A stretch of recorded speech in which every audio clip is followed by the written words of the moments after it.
Do you want to maximize your success with NCUA? Join Mark Treichel as he shares with you the insider's view on passing your exam with flying colors. The With Flying Colors podcast is sponsored by Credit Union Exam Solutions by Mark Treichel. If you would like to work directly with the Credit Union Exam Solutions team and receive support to optimize your results with NCUA so you save time and money, visit us at marktreichel.com to find out more.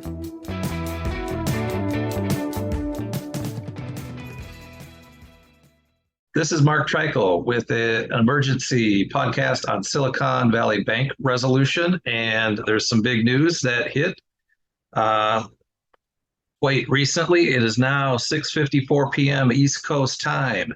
This is on the U.S. Department of Treasury's website, a joint statement by the Department of Treasury, Federal Reserve, and FDIC. The following statement was released by Secretary of the Treasury Janet Yellen, Federal Reserve Board Chair Jerome Powell, FDIC Chairman Martin Gruenberg. Today, we are taking decisive action to protect the U.S. economy by strengthening public confidence in our banking system. This step will ensure that the U.S. banking system continues to perform its vital roles of protecting deposits and providing access to credit to households and businesses in a manner that promotes strong and sustainable economic growth. After receiving a recommendation from the boards of the FDIC and the Federal Reserve and consulting with the President, Secretary Yellen approved actions enabling the FDIC to complete its resolution of Silicon Valley Bank, Santa Clara, California, in a manner that fully protects all depositors. Depositors will have access to all of their money starting Monday, March 13th. No losses associated with the resolution of Silicon Valley Bank will be borne by the taxpayer. Repeat that. No losses associated with the resolution of Silicon Valley Bank will be borne by the taxpayer.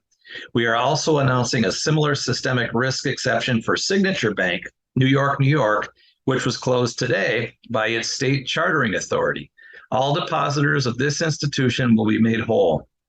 As with the resolution of Silicon Valley Bank, no losses will be borne by the taxpayer. Shareholders and certain unsecured debt holders will not be protected. Senior management has also been removed. Any losses to the deposit insurance fund to support uninsured depositors will be recovered by a special assessment on banks as required by law.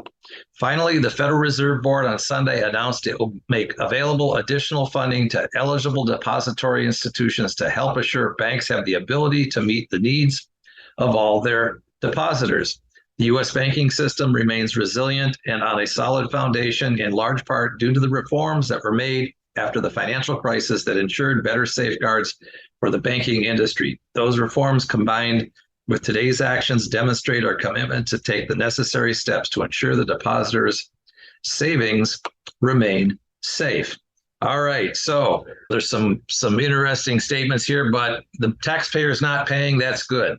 The stockholders are not being made whole. That's good. The fact that the banks are going to pay this cost, that's better than the taxpayers. But what this will do, in my opinion, is will lead the banks to say, FDIC, Fed, where were you on this? You missed the boat on these two institutions.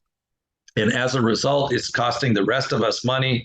Do better next time. It's that constant balance of not in my backyard, don't overregulate me. But when something blows up, it's easy to 2020 to say things went awry here. Now, as far as things going awry here, the reality, or what I've just read in a recent newsletter, presuming that it is true about the financial condition of this bank before it went down.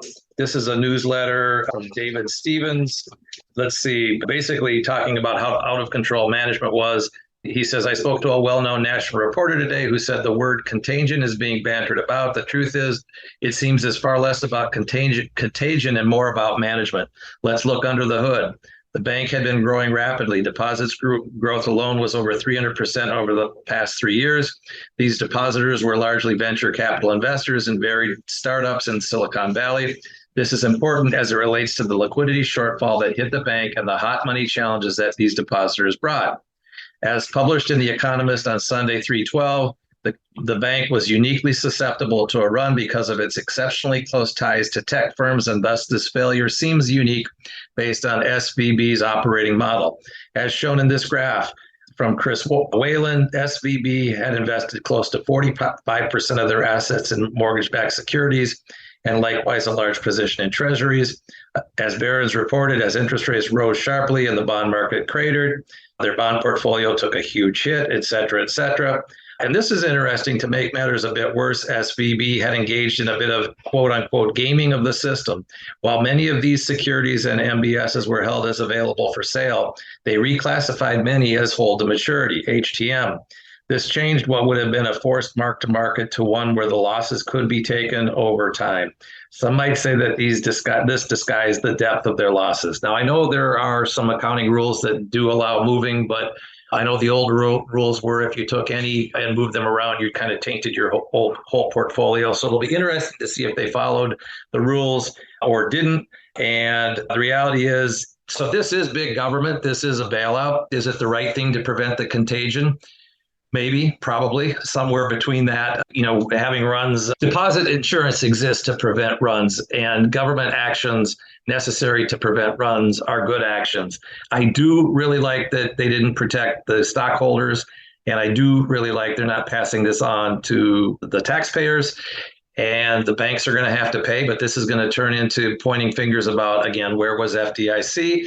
Where was the Fed? And when you extrapolate that over to credit unions, it's going to position NCUA to want to get a little bit tougher, in my opinion, on liquidity type issues. And by the way, they've already gotten tougher on it. So we'll see if they double down on this. I do have a podcast coming out tomorrow where I talk about how I think this impacts NCUA, and that's one of the things I talk about.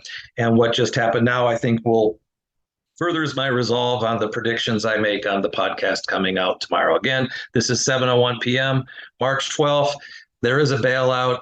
The bailout is better than most. It is big government, but it's better than most because taxpayers are not being impacted. The banks are going to have to pay for it, but that's going to have a trickle-down effect on more aggressive exams in banks and potentially in credit unions. I'm looking forward to seeing what NCUA does next relative to this. I'm sure they will be very measured in their statements, and note that this statement did not include a reference to the NCUA board having to be involved, because none of this involved credit unions, although credit unions are now going to be impacted. Oh, the other thing I didn't mention is from the press release, and I'll close on it real quickly here, is the bank that they mentioned, Signature Bank, which was closed today by its state chartering authority. So not good that on one weekend, 2 banks are shut down. Are there more that'll come? I don't know. But what they're saying here is we have a system in place that will protect depositors, which is very, very important. Protecting the depositors prevents the runs. There's also reference here to having other funds available, which to me is some sort of liquidity assistance. Maybe that is something that will ultimately also be shared with credit unions. And who knows, maybe the silver lining here is that the CLF will get stronger abilities to help credit unions with liquidity type issues. All right, that's it. I'm done for tonight. Have a great evening, and please tune in tomorrow on what I think NCUA will do in regards to all of this. Mark Treichel signing off with flying colors.